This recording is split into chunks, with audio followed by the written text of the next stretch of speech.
So I want to tell you a story about a youth minister and how this looked in his life.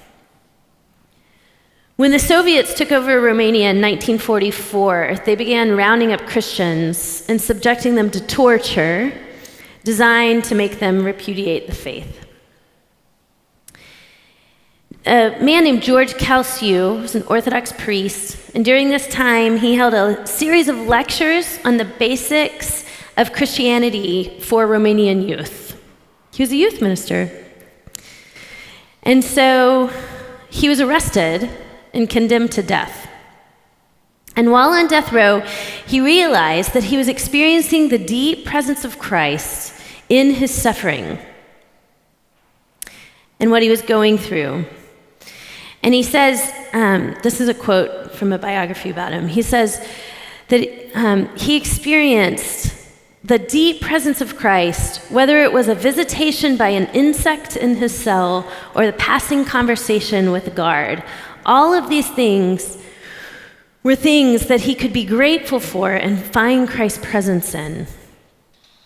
Calciu was miraculously spared from death, and he was released and put into exile. And he came to the United States, and he served at a small parish in Virginia for the rest of his life, which I feel like Virginia is like the best place to be exiled, but I would like to be exiled to Virginia.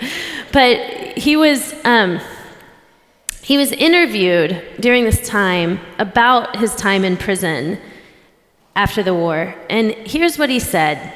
And honestly, I told this whole story for this quote. And so here's what this fellow minister of youth said. Christ did not come into the world to eliminate suffering. Christ did not even come into the world to explain it. He came to fill human suffering with his presence. That is why where suffering is great, there God is, there Christ is in us. If you want to feel the presence of God, go into the hospitals. There you will see the suffering of innocent children, the suffering of old people.